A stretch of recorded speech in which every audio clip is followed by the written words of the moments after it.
আসসালামু আলাইকুম। অনলাইন ক্লাসে সবাইকে স্বাগত। আজকে আমাদের বিষয় হচ্ছে পর্যাবৃত্ত গতি। তো পর্যাবৃত্ত গতিতে কোন কোন বিষয়গুলো পড়তে হবে এমসিকিউর জন্য? পর্যাবৃত্ত গতি, তাই না? আচ্ছা, এখান থেকে কোন কোন টপিকস আমাদের আছে বা কোন কোন বিষয়গুলো গুরুত্বপূর্ণ সর্বপ্রথম আগে জানতে হবে, ঠিক আছে? তো টপিকগুলো যদি আমি ভাগ করি, এখানে সর্বপ্রথম পর্যাবৃত্ত সম্পর্কে জানতে হবে, পর্যাবৃত্ত গতি।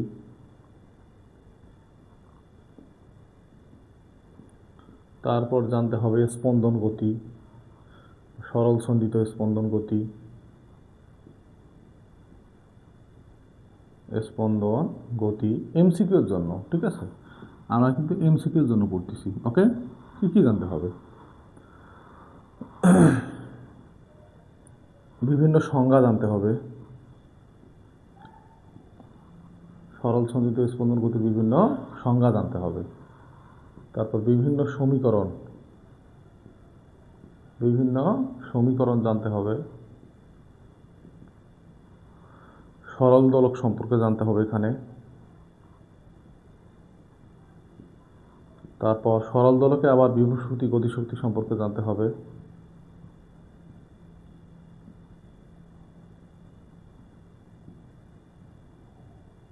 ঠিক আছে? তো এই বিষয়গুলো আমাদের কি রাখতে হবে? মাথায় রাখতে হবে। ওকে, তো পর্যাবৃত্ত গতিটা হচ্ছে কি? পর্যাবৃত্ত গতিটা এখান থেকেই এমসিকিউ আসে, ঠিক আছে? পর্যাবৃত্ত গতি, কোনো বস্তু কণার গতি যদি এমন হয় যে নির্দিষ্ট সময় পর পর একই দিক থেকে বারবার অতিক্রম করে, তাকে আমরা কি বলবো? পর্যাবৃত্ত গতি। ফ্যানের গতি, এটা কিন্তু একটা পর্যাবৃত্ত গতি। ঘড়ির কাঁটার গতি পর্যাবৃত্ত গতি। স্প্রিংয়ের গতি একই দিক থেকে বারবার যাওয়া আসা করবে না, যদি টানি আমরা, এটা হচ্ছে আমাদের পর্যাবৃত্ত গতি। মাথায় রাখতে হবে, ঠিক আছে? তো মাথায় রাখতে হবে পর্যাবৃত্ত গতি। স্পন্দন গতি, এমসিকিউর জন্য এই জিনিসগুলো মাথায় রাখতে হবে, ঠিক আছে? স্পন্দন গতি কি? কোনো পর্যায়বৃত্ত গতি সম্পন্ন বস্তুকণার গতি যদি নির্দিষ্ট সময় একদিকে এবং বাকি অর্ধেক সময় তার উল্টো দিকে, তো তাকে আমরা কি বলবো? স্পন্দন গতি। যেমন স্প্রিং নির্দিষ্ট সময় একদিকে, বাকি অর্ধেক সময় তার উল্টো দিকে। গিটার নির্দিষ্ট সময় একদিকে, বাকি অর্ধেক সময় উল্টো দিকে।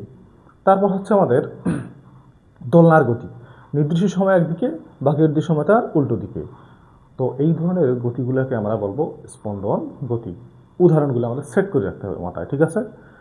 তো এখান থেকে এমসিকিউ আসবেই এই সংখ্যাটা থেকে, সরল সন্ধিত স্পন্দন গতি। সরল সন্ধিত স্পন্দন গতি, এই এমসিকিউ এখান থেকে আমাদের এই অধ্যায়ে এমসিকিউ আসবেই, ঠিক আছে? আচ্ছা, সরল সন্ধিত স্পন্দন গতি, এটাও এক ধরনের পর্যাবৃত্ত গতি। কি গতি? পর্যাবৃত্ত গতি। আবার স্পন্দন গতি, ঠিক আছে? শর্তগুলো মাথায় রাখতে হবে। এটি একটি পর্যাবৃত্ত গতি, এটি একটি স্পন্দন গতি, কিন্তু যেদিকে আমরা বল প্রয়োগ করব সরণ তার উল্টো দিকে ঘটবে, ঠিক আছে? কেমন? স্প্রিংয়ের ক্ষেত্রে যদি আমরা বিবেচনা করি, ঠিক আছে? তো একটা স্প্রিং এরকম আছে, যদি আমি বল প্রয়োগ করি, তো স্প্রিং উল্টো দিকে আসতে চায় না। তো উল্টো দিকে যে বলের কারণে আসতে চায়, স্প্রিংকে আমরা বল প্রয়োগ করতেছি, উল্টো দিকে আরেকটা বলের কারণে আসতে চায়। এই উল্টো দিকে বা সাম্যাবস্থা আসতে চায়, এই বলটাকে আমরা বলি প্রত্যায়নী বল। আসতে পারে এমসিকিউ অনেকবার আসছিল, ঠিক আছে? যে স্প্রিংকে নিজস্ব অবস্থানে আসতেছে কোন বলের কারণে? প্রত্যায়নী বলের কারণে, ঠিক আছে? আচ্ছা, তো এই স্প্রিংটিকে আমরা যতই টানি উল্টো দিকে সরণ ঘটবে, তাহলে সরণ ত্বরণের সমানুপাতিক আমরা বলতে পারি। সরণ ত্বরণের সমানুপাতিক, কিন্তু বিপরীত, মানে ত্বরণ ঘটাচ্ছে এই দিকে, সরণ ঘটতেছে তার উল্টো দিকে। এজন্য আমরা বলতে পারি ত্বরণ সরণের সমানুপাতিক কিন্তু বিপরীত। এমসিকিউ আসে, ঠিক আছে?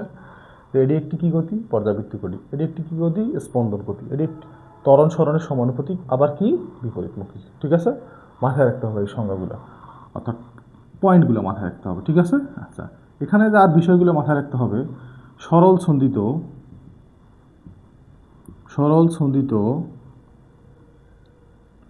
গতির ব্যবকলনীয়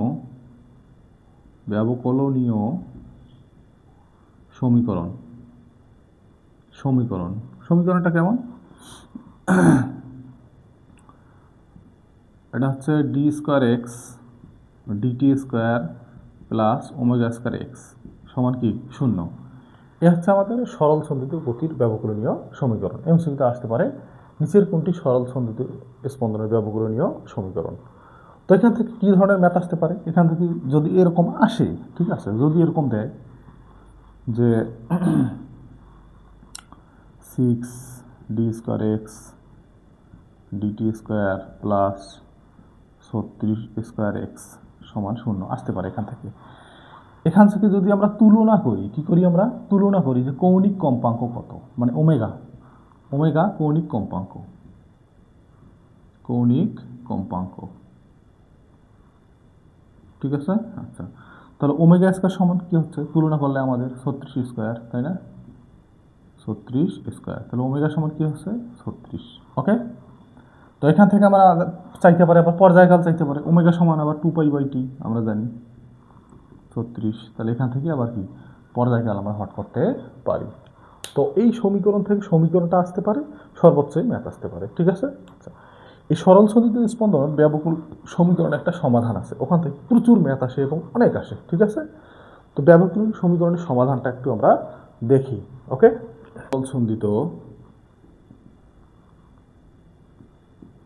সরল সন্ধিত স্পন্দন গতির ব্যবকলনীয়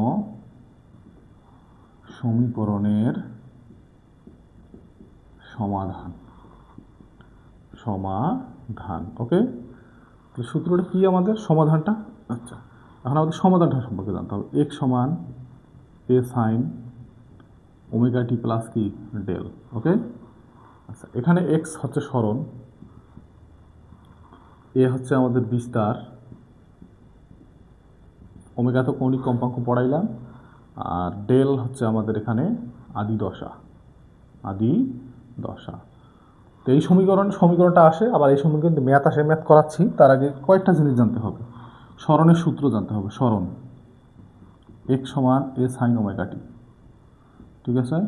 2 নম্বর বেগের সূত্র জানতে হবে, বেগ v a omega cos omega t, বেগের 1 নম্বর সূত্র। আর একটা সূত্র আছে বেগের এখানে, v সমান ওমেগা a² - x²। ওকে, তারপর হচ্ছে সর্বোচ্চ বেগ v max ওমেগা a। ওকে, তারপর এখানে জানতে হবে সর্বনিম্ন বেগ মিন 0। ওকে, তারপর ত্বরণের সমীকরণ আমাদের জানতে হবে, এখানে ত্বরণ a সমান -ওমেগা²x। ওকে, তো সর্বোচ্চ ত্বরণের সূত্র ম্যাক্স ওমেগা²a, ঠিক আছে। তারপর তো এই সমীকরণগুলো আমাদের জানতে হবে, ঠিক আছে। আচ্ছা, এখন এখান থেকে কি এমসিকিউ আসতে পারে, ঠিক আছে। এখান থেকে তো সবসময় মানগুলো দেওয়াই থাকবে, যে কৌণিক কম্পাঙ্ক থাকবে, বিস্তার থাকবে, আমাদের সর্বোচ্চ বেগ, মানে একদম ইজি ম্যাথগুলো এখান থেকে থাকবে, ঠিক আছে। x সমান 10 sin 6πt প্লাস এরকম থাকতে পারে π/3, এরকম থাকতে পারে। ওকে, আচ্ছা, তাহলে আমরা কি জানি সমীকরণ, x সমান a sin omega t plus কি ডেল, এর সাথে তুলনা করে পাই, এর সাথে তুলনা করে পাই। তো এখান থেকে আমাদের একটু শর্টকাটেই আমরা বের করবো, এখান থেকে জাস্ট এই সমীকরণটা দেওয়া থাকবে, এই সমীকরণটা আমরা জানি। তো এখান থেকে কী কী মান আমরা বের করতে পারি, তাই না। এই সমীকরণ থেকে কী কী মান বের করা যায়, এখানে আছে বিস্তার, তো বিস্তারের জায়গায় কি 10, তাহলে বিস্তার আমাদের চাইতে পারে, তো বিস্তার কত সমীকরণে a সমান 10, ক্যালকুলেটর কোন প্রয়োজন আছে, শর্টকাটে আমরা একদম দেখি করবো, ঠিক আছে। যদি বলে আদি দশা, আচ্ছা আদি দশা, তাই না। আচ্ছা, এখান থেকে পাই দেবো কৌণিক কম্পাঙ্ক, তাহলে ওমেগা টি সমান কত 6πt, তাই না। এটার সঙ্গে এটা তুলনা করি, টি ক্যান্সেল, তাহলে ওমেগা সমান কত 6π, তাই না। তাহলে এখান থেকে চাইতে পারে আবার পর্যায়কাল চাইতে পারে 2π/t, ওমেগা সমান 2π/t, তাহলে 6π, π কাটা, তাই না। তাহলে আমাদের টি সমান আসতেছে 6t সমান 2, তাহলে টি সমান কত হচ্ছে 2/6, তার মানে কি 1/3। ওকে, পর্যায়কাল চাইতে পারে, এখান থেকে আবার কম্পাঙ্ক চাইতে পারে, তাহলে এফ সমান 1/t, তাই না? তাহলে টি এর মান 1/3 মানে 3 সেকেন্ড, 3 হার্টজ, ওকে চাইতে পারে না? আচ্ছা আচ্ছা, আদি দশা যাইতে পারে, আদি দশা, তাহলে আদি দশা কত? টেল সমান π/3, ওকে চাইতে পারে। তো এখান থেকে একদম কিছুই নাই, শুধু দেখি তুলনা করে আমরা করব, এবং তুলনা করে আমরা কী করবো, ম্যাথগুলো করার চেষ্টা করবো এখান থেকে, ঠিক আছে? আচ্ছা, আরও কিছু যদি আসে, হ্যাঁ আরও কিছু যদি ম্যাথ আসে এখান থেকে আমরা করার চেষ্টা করবো। এখান থেকে আমাদের চাইতে পারে, এই সমীকরণ থেকে আরও চাইতে পারে সর্বোচ্চ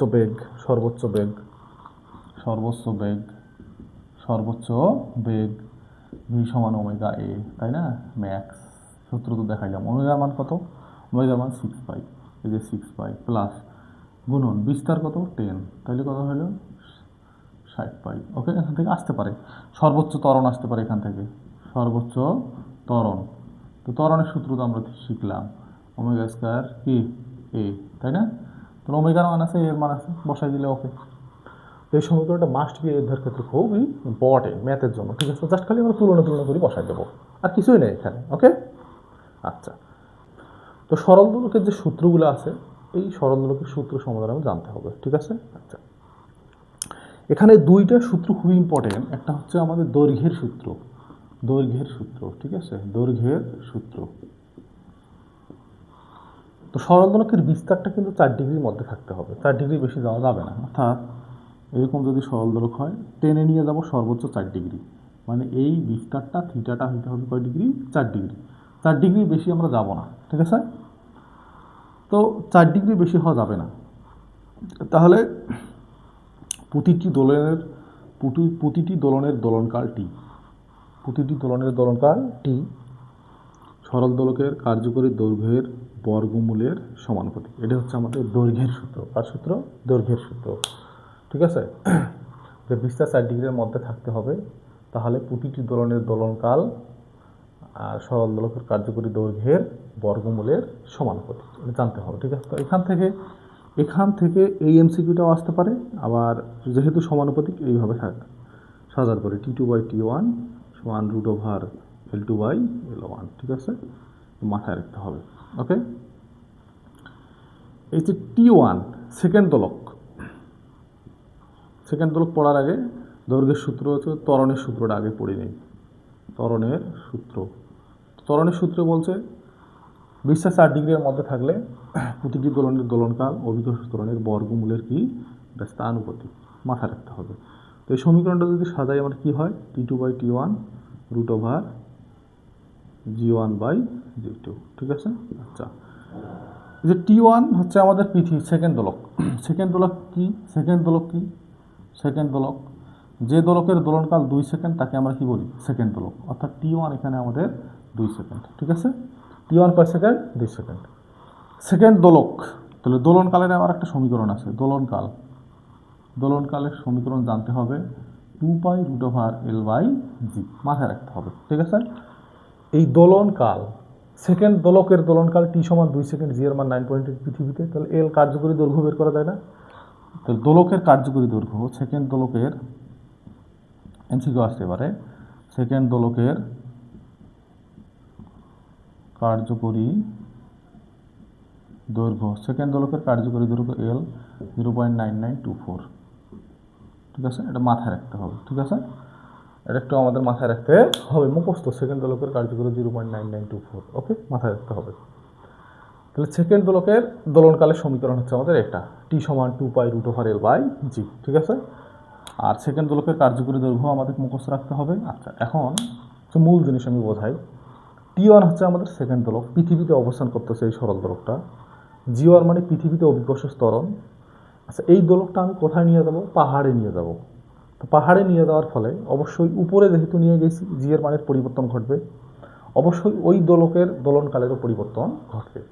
তো T2কে আমরা বলতেছি পরিবর্তিত দোলনকাল। কি পড়তেছি? পরিবর্তিত দোলনকাল, ঠিক আছে? তো এখান থেকে এত কঠিন ম্যাথ আসবে না একদম, যে উপরে নিয়ে গেলাম দোলনকালের কীরূপ পরিবর্তন হবে বা পরিবর্তিত দোলনকাল। এত কঠিন ম্যাথ এখানে আসবে না, যেহেতু এমসিকিউ। ঠিক আছে, এখান থেকে পরিবর্তিত দোলনকালের সূত্রটা আমাদের জানতে হবে। পরিবর্তিত দোলনকাল, ঠিক আছে, দোলনকাল। পরিবর্তিত দোলনকালের সূত্র হচ্ছে T2 T1 গুণন ৮৬,৪০০ ৮৬,৪০০ প্লাস মাইনাস n। আচ্ছা, এখানে স্লো চললে সূত্র মাইনাস, আর দ্রুত চললে সূত্র কি হবে? প্লাস। ওকে, এখন পাহাড়ে নিয়ে গেলাম 30 সেকেন্ড স্লো চলতেছে, সূত্র কিন্তু মাইনাস। ঠিক আছে, আর যদি চলে দ্রুত তাহলে সূত্র কি হবে? প্লাস। এন হচ্ছে কত সেকেন্ড স্লো বা কত সেকেন্ড দ্রুত চলবে। ঠিক আছে, এন হচ্ছে আমাদের দ্রুত বা স্লো, কত সেকেন্ড চলবে মাথায় রাখতে হবে। ঠিক আছে, এটা হচ্ছে আমাদের একদিনের জন্য। কোন দিনের জন্য? একদিনের জন্য সূত্র মাথায় রাখতে হবে, একদিনের জন্য। ঠিক আছে, যদি বলে ঘন্টায় হলে সূত্রটা কি হবে? ঘন্টায় হলে পরিবর্তিত দোলনকালের সূত্র হবে T1 গুণন ৩৬০০, তাহলে ৩৬০০ প্লাস মাইনাস n। ঠিক আছে, মাথায় রাখতে হবে একদিনের জন্য ৮৬,৪০০ সেকেন্ড। যদি বলি দোলকটিকে আমি পাহাড়ে নিয়ে গেছি, তাহলে একদিনে 30 সেকেন্ড স্লো চলে, তাহলে এই সূত্র। যদি বলি ঘন্টায় 30 সেকেন্ড স্লো চলে, তাহলে আমাদের এই সূত্র ৩৬০০। ওকে, মাথায় রাখতে হবে। তো সর্বোচ্চ এখানে কি এমসিকিউ আসতে পারে? একটি সেকেন্ড দোলককে পাহাড়ের উচ্চতা নিয়ে গেলাম, 30 সেকেন্ড স্লো চলে, তাহলে পরিবর্তিত দোলনকাল কত? একটি সেকেন্ড দোলককে পাহাড়ের উচ্চতায় নিয়ে গেলাম, দৈনিক 30 সেকেন্ড স্লো চলে। সেকেন্ড দিলে T1 এর মান কয় সেকেন্ড? 2 সেকেন্ড। ৮৬,৪০০, তাহলে ৮৬,৪০০ মাইনাস n, এখানে 30 সেকেন্ড বসাই দেবো। ওকে, তাহলে পরিবর্তিত দোলনকাল আমরা আসে পাই। ওকে, কি খবর?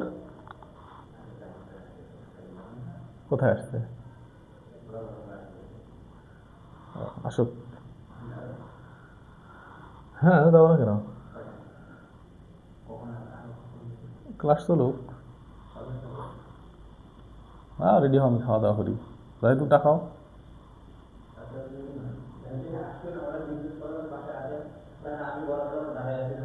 হ্যাঁ, বাসায় না আসবে না, হাগাও খালি, আমরা যাবো এলায়। আমরা এখনো যা তাড়াতাড়ি কি করবো?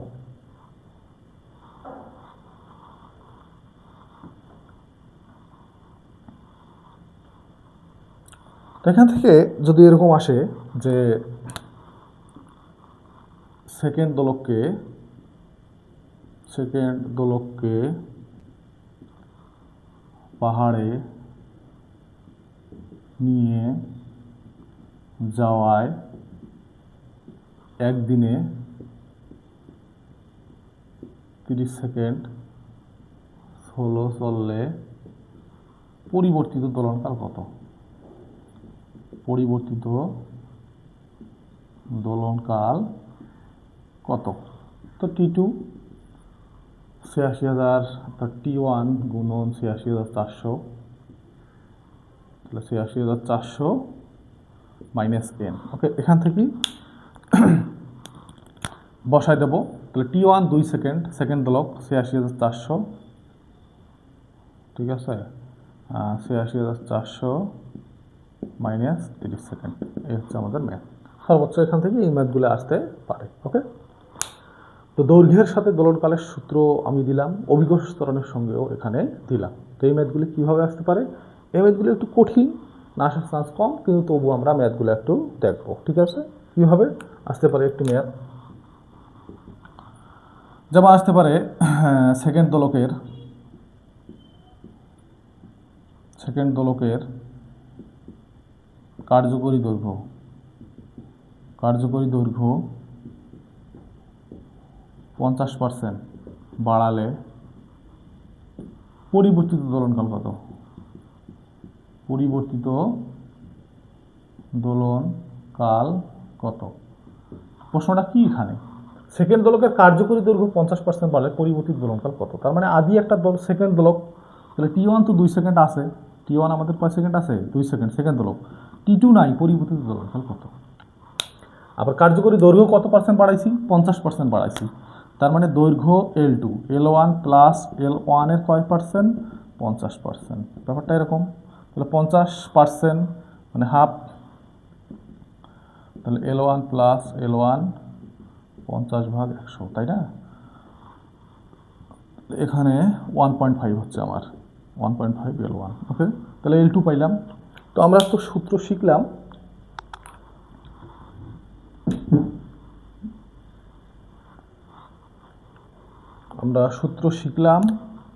T2/T1 √L2/L1, এই যে সূত্র আমরা শিখলাম। তাহলে এখান থেকে T2 অনায়াসে ভাগ করা যায় না? তাহলে L2/L1, তাহলে 2 এখানে হচ্ছে L2-র মান 1.5 L1, এখানে হচ্ছে L1 এনে ক্যান্সেল, 1.5 √2, এখানে 1, এরকম আমাদের, ঠিক আছে? পরিবর্তিত বলন কাল। ওকে, তো এখান থেকে এই এমসিকিউগুলো আসতে পারে, ঠিক আছে? আচ্ছা, এখন আমাদের যাইতে হবে বিভব শক্তি এবং গতিশক্তি সরল দোলকের ক্ষেত্রে। ওকে, তো আমরা যদি কাজ শক্তি করে থাকি, তাহলে কাজ শক্তির ওখান থেকেই আমরা অনেক ধারণা নিতে পারবো, ঠিক আছে, এমসিকিউ সম্পর্কে। আচ্ছা, কেমন? এ হচ্ছে আমাদের সরল দোলক, ঠিক আছে? আচ্ছা, সরল দোলকের এখানে আরেকটি জিনিস বোঝা, এটা হচ্ছে আমাদের বব, এটুক হচ্ছে ববের ব্যাসার্ধ, এই যে ববের ব্যাসার্ধ, এটা হচ্ছে আমাদের দৈর্ঘ্য, সুতার দৈর্ঘ্য। তাহলে কার্যকরী দৈর্ঘ্য সম্পূর্ণটা হচ্ছে L সমান L প্লাস R, মাথায় রাখতে হবে, ঠিক আছে? এই ছোটো হাতের L হচ্ছে সুতার দৈর্ঘ্য, আর এটুকু হচ্ছে ববের ব্যাসার্ধ, ম্যাথ আসতে পারে ছোটো মতো, ঠিক আছে? এর হচ্ছে আমাদের সরল দোলক।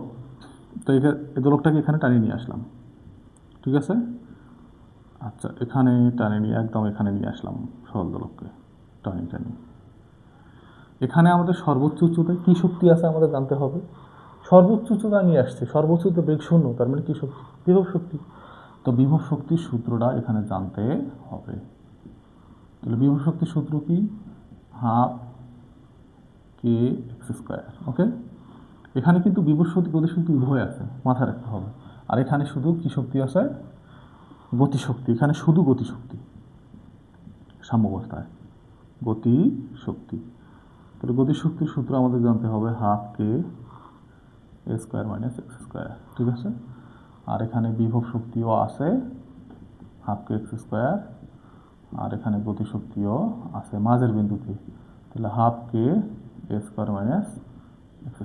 ওকে, এতটুকু জানতে হবে। মানে উপরে থাকে বিভব শক্তি, নিচে থাকে গতিশক্তি, মাঝের বিন্দুতে দুইটা, ঠিক আছে? এখান থেকে যে এমসিকিউগুলো আসে, এখানে এইটুকু জায়গার মান থাকতে পারে, এইটুকু জায়গার মান থাকতে পারে, ঠিক আছে? এইটুকু থাকতে পারে, হ্যাঁ। এখানে বিস্তার থাকতে পারে, ধরো 2 মিটার, কি থাকতে পারে? 2 মিটার বিস্তার থাকতে আমাদের পারে। ওকে,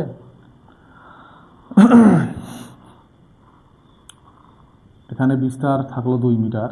আচ্ছা, এখান থেকে এখানে যদি সরণ থাকে, ধরো সরণ থাকলো আমার 1 মিটার থাকতে পারে। এখানে বিভব শক্তি 12kx²। কে এর মান না থাকলে আমাদের কিন্তু জানতে হবে একটা সূত্র, যে ω²m = k, মাথায় একটু রাখতে হবে, ঠিক আছে, এই সমীকরণগুলো। তো এখান থেকে এমসিকিউ আসার সম্ভাবনা খুবই কম, ঠিক আছে? শুধু মাথায় রাখবা বিভব শক্তি, এটা বিভব শক্তির সূত্র, গতিশক্তির সূত্র। এখানে আছে কি? গতিশক্তি। এখানে সরণ থাকবে, বিস্তার থাকবে, মান বসা দিলে ওকে, ঠিক আছে?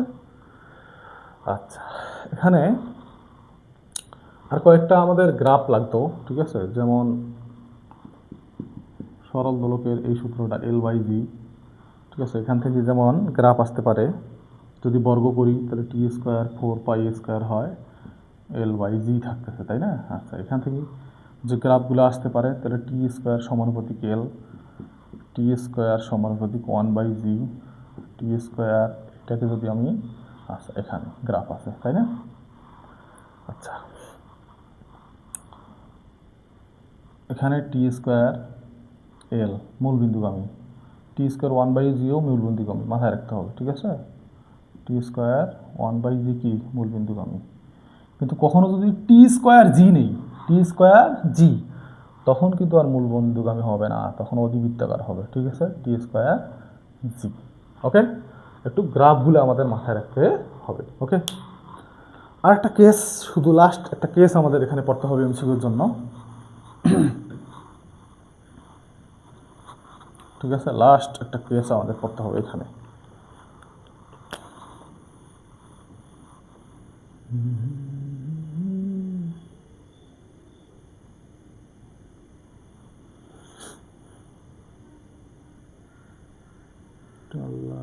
সাইন পড়তে হবে